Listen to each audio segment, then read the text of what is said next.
Tom Hardy. Narcissist or something else? Conclusion. Hello, I'm H.G. Tudor. Previously, over a number of episodes, I placed Tom Hardy, the acclaimed British actor, under the Tudorscope. Across 7 episodes, I sifted through his biography, his childhood, his family dynamics, relationships, addiction struggles, controversies, and philanthropy. What has emerged is a portrait of a man with red flags that show narcissistic traits, but, in many instances, ought to be contextualized by addiction, youth, and professional demands. I probed his early life, unearthing behaviours that could signal narcissistic undercurrents.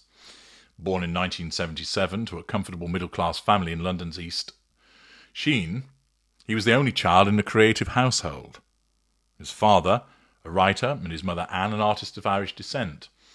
His teenage years, you'll recall, were turbulent. He was expelled from Reed School for theft. He was arrested at 15 for joyriding in a stolen Mercedes while possessing a handgun. Charges were dropped owing to his accomplice's diplomatic ties. And there was early substance abuse, starting with glue sniffing. I flagged these as potential hallmarks of entitlement and boundary disregard. Stealing evinces a lack of accountability and a sense of entitlement, while the get-out-of-jail-free card, via connections, hints at exploitative privilege. Hardy engaged in self-descriptions as an obnoxious troublemaking lunatic and a complete and utter knobhead, which, a possible pseudo-self-examination, being a narcissistic ploy to disarm interviewers rather than true introspection. This theme recurred when there was an examination of addiction, where I differentiated between standalone substance issues from those that exacerbate inherent narcissism. Hardy's polysubstance abuse, escalating from alcohol and hallucinogens to crack cocaine by his mid-teens, led to self-destructive spirals, including waking in a pool of his own blood in Soho in 2003 at the age of 25. Such behaviours certainly mimic narcissistic selfishness, exhibiting a lack of emotional empathy for those affected. Relational fallout, his first marriage's collapse, and professional sabotage, missed auditions for early roles. Entitlement surfaces repeatedly in Hardy's admission of wanting to fuck everything up, suggesting a disregard for consequences that might well align with a narcissist's innate fury at unmet needs. Hardy's history features work-based entanglements, meeting ex-partner Rachel Speed on The Virgin Queen in 2005, rumoured dalliances with writer Kelly Marcel, and bonding with wife Charlotte Riley on Wuthering Heights in 2009. These work entanglements demonstrate a lack of boundary recognition, which is a narcissistic staple. Overlaps are suspected.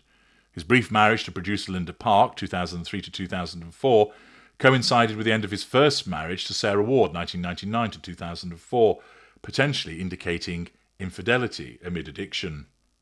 Moreover, Hardy's 2010 admission of sexual experimentation, "I've played with everything and everyone," is flagged as sexual fluidity, which is a marker of narcissistic opportunism rather than authentic exploration. Controversies provide the starkest narcissistic echoes. The infamous Mad Max Fury Road feud with Charlize Theron exemplifies this. Hardy's chronic lateness, arriving 3 hours late in the Namibian desert, prompted Theron's furious confrontation, which was met with Hardy charging at her aggressively, leaving her feeling naked and alone without protection. This is demonstrative of entitlement and a lack of accountability. Similar patterns emerge in Hardy's snappish dismissal of a reporter's sexuality question in 2015, "What on earth are you on about?" A passive-aggressive apology to journalist Drew McWeeny after a junket wait, "Thanks for calling me an asshole a lot," Tommy Three Kisses, and belittling big-budget films as Starbucks vehicles in a 2011 interview. Though, this could be seen as manipulative. These elements potentially paint Hardy as potentially narcissistic, a difficult reputation as a volatile loose cannon per crew accounts, with behaviour that might hint at facade management to cultivate a bad boy image. Nevertheless, there are shadows. These shadowy behaviours are contrasted with evidence of emotional empathy that undercuts a finding of full narcissism and hints at empathic leanings, if not the most extreme. Probe into family reveals a stable, supportive upbringing. There's no abuse, there's no blame shifting, no domineering parents. Collaboration with his father on Taboo in 2017 and enrolment in elite drama schools reflects mutual respect and investment, not exploitation. Hardy's reflections: I have expressed the desire to provide my own children with a better childhood, evince self-awareness without victimhood, a subtle empathy for generational healing. Recovery narratives underscore this. Hardy's 2003 rehab stint, prompted by a doctor's dire warning, has led to 22 years of sobriety, which does show accountability.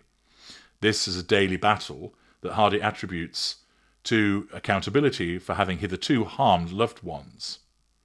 Fatherhood, son Louis in 2008 and two sons with Riley, has provided purpose, with Hardy crediting it for reinforcing commitment.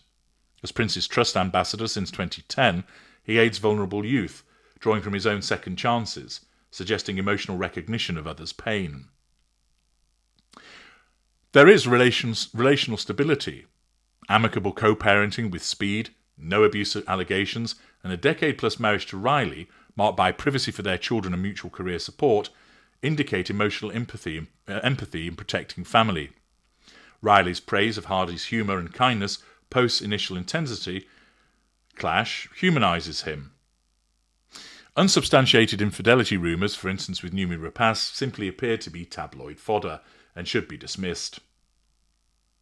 Hardy's efforts with Philanthropy span homelessness, saving Fleck charity with £45,000 in 2023, veterans' mental health, Reorg, where he competes in jiu-jitsu fundraisers, animal welfare, dog rescues and cancer awareness, are often precipitated by his own experiences, like addiction informing youth support. Active participation blends personal therapy with advocacy, a win-win without exploitative overtones. Though reactive, the breadth and longevity suggests genuine resonance, not facade management. In Controversies, apologies abound. With reflection on the dispute with Theron, he explains that he liked to think he could rise to that occasion and shows regret, while his McWeeny response, though snarky, acknowledges oversight. There are no sustained feuds or blame-shifting emerge. Instead, maturity tempers intensity. The review forms a mosaic of contrasts. Narcissistic-like flares, entitlement and lateness, boundary slips, cluster mainly around external stressors, such as addiction and youth, which have been resolved with sobriety and fatherhood, unlike the chronic patterns that are seen in Narcissist. Empathic glimmers, philanthropy and accountability, don't have the extensive emotional empathy that's seen with the empath. Hardy's privacy and professional drive suggest boundaries, not boundless giving, that might be seen, for instance, with a codependent. His childhood delinquency is more growing pains, influenced by substances, not innate lack of empathy. Feuds as professionalism clashing, not in actual fact a necessity for a pathological need for control. Recovery as recognition of unacceptable behaviours showing insight, evincing emotional empathy for others' harm. Ultimately, Tom Hardy demonstrates both narcissistic and empathic traits. Emotional empathy is present, particularly seen with regard to his family. The fact is that he was a rebellious teen who channeled intensity into art, confronted his demons through rehab, and now prioritised his family and causes without fanfare. His difficult label may not be one that's actually been fairly earned, and it's simply been amplified by method acting's demands rather than pathology. Absent are an innate need for control.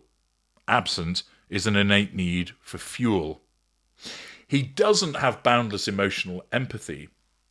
Instead, his sustained sobriety, stable bonds, show the presence of emotional empathy, but for a small group around him. There's certainly the presence of narcissistic and empathic traits, and ultimately, the finding is that Tom Hardy is a normal. I'm H.G. Tudor. Thank you for listening.